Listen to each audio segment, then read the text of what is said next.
નમસ્કાર વિદ્યાર્થી મિત્રો, દવે ક્લાસીસ યુટ્યુબ ચેનલમાં આપનું હાર્દિક સ્વાગત છે।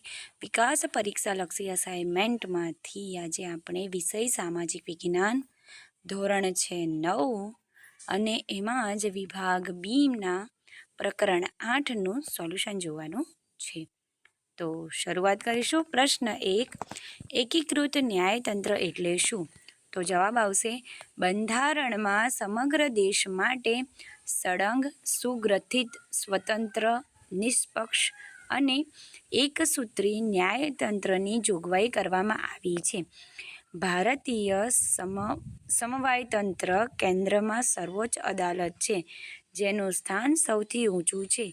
ત્યાર પછી અનુક્રમે રાજ્યોની વડી અદાલતો એટલે કે હાઈકોર્ટ, જિલ્લાની અદાલતો અને તાલુકા અદાલતો એટલે કે તાબાની અદાલતોનું સ્થાન છે। આમ આપણા દેશમાં સળંગ એકસૂત્રી ન્યાયતંત્ર છે। બીજું, ભારતનું બંધારણ વિશ્વનું સૌથી વધુ વિગતવાર અને વિસ્તૃત લેખિત દસ્તાવેજ છે। કારણ આપો। તો જવાબ આવશે બંધારણમાં કુલ 22 ભાગ છે, તેમાં 461 અનુચ્છેદો અને 12 પરિશિષ્ટો છે એટલે કે અનુસૂચિઓ છે। બંધારણમાં સંઘ અને રાજ્યોની શાસન વ્યવસ્થા અને તેમના આંતરસંબંધો, નાગરિકના મૂળભૂત હકો અને ફરજો, રાજ્યનીતિના માર્ગદર્શક સિદ્ધાંતો, ન્યાયતંત્રનું સ્વતંત્ર માળખું, ચૂંટણીઓ, લઘુમતીઓ, પછાત વર્ગો અને જાતિઓ તેમજ વંચિત સમૂહોના ઉત્કર્ષ માટેની જોગવાઈઓ, કટોકટીની પરિસ્થિતિ માટેની જોગવાઈઓ વગેરે બાબતોનો સમાવેશ કરવામાં આવ્યો છે। આથી કહી શકાય કે ભારતનું બંધારણ વિશ્વનું સૌથી વધુ વિગતવાર અને વિસ્તૃત લેખિત દસ્તાવેજ છે। પ્રશ્ન 3, ભારત એ બિનસાંપ્રદાયિક રાજ્ય છે। કારણ આપો। તો જવાબ આવશે ભારતમાં ધર્મ, જાતિ કે પંથના ભેદભાવ વિના બધા નાગરિકોને સમાન અધિકારો આપવામાં આવ્યા છે। ભારતના બધા નાગરિકોને ધાર્મિક સ્વાતંત્ર્યનો મૂળભૂત હક આપવામાં આવ્યો છે। ભારત સરકાર કોઈ પંથ કે ધર્મને વરેલી નથી, રાજ્યના બધા ધર્મોને સમાન ગણે છે।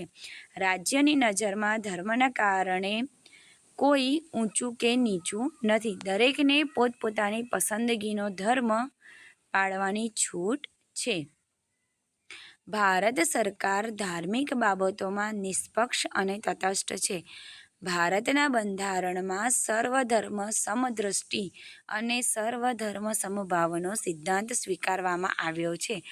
આથી કહી શકાય કે ભારત એ બિનસાંપ્રદાયિક રાજ્ય છે।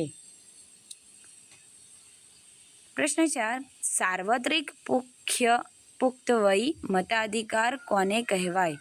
તો જવાબ આવશે સાર્વત્રિક પુખ્ત વય મતાધિકાર એટલે 18 વર્ષ કે તેથી વધુ વયનો હોય, કાયદા દ્વારા ગેરલાયક ઠરાવવામાં ન આવ્યો હોય, અસ્થિર મગજનો ન હોય અને જેનું મતદાર યાદીમાં નામ હોય એવા ભારતના પ્રત્યેક નાગરિકને ધર્મ, જાતિ, કોમ, શિક્ષણ, લિંગ, જન્મસ્થાન, આવક કે મિલકતના ભેદભાવ વિના આપેલો સમાન મતાધિકાર।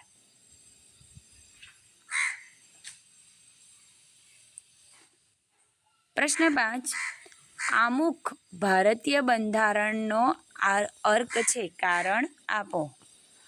કોઈપણ કાયદાના ઘડતરમાં કાયદાને સંપૂર્ણપણે સમજવા કે તેનું અર્થઘટન કરવામાં આમુખ માર્ગદર્શક બને છે। કાયદો ઘડવા પાછળ સંસદ કે ધારાસભાનો હેતુ શું છે, તેનો આદર્શ કે નીતિ શું છે તે જાણવામાં આમુખ મદદગાર બને છે। કયા પ્રકારની મુશ્કેલીઓ નિવારવા માટે કાયદો ઘડવામાં આવી રહ્યો છે તેનો નિર્દેશ આપણને આમુખમાંથી જાણવા મળે છે। આમ આમુખ સમગ્ર બંધારણનો હાર્દ રજૂ કરતું હોવાથી તે ભારતીય બંધારણનો અર્ક મનાય છે. પ્રશ્ન 6. આમુખ એ હોકાયંત્રની ગરજ સારે છે, કારણ આપો. તો જવાબ આવશે કાયદાની કોઈ કલમ કે વિગતમાં અસ્પષ્ટતા કે વિસંગતતા હોય ત્યારે અથવા કાયદાનો હેતુ સ્પષ્ટ ન થતો હોય ત્યારે આમુખ કાયદાની કલમ મુદ્દા કે શબ્દનું યથાર્થ અર્થઘટન કરવામાં માર્ગદર્શક બને છે. તે કાયદાને સમજવાની ગુરુચાવી છે. આમુખ બંધારણની જોગવાઈઓને સમજવામાં હોકાયંત્રની ગરજ સારે છે. જો વિડીયો પસંદ આવે તો વિડીયોને લાઈક કરો, તમારા મિત્રો સાથે શેર કરો અને ચેનલને સબસ્ક્રાઈબ કરો.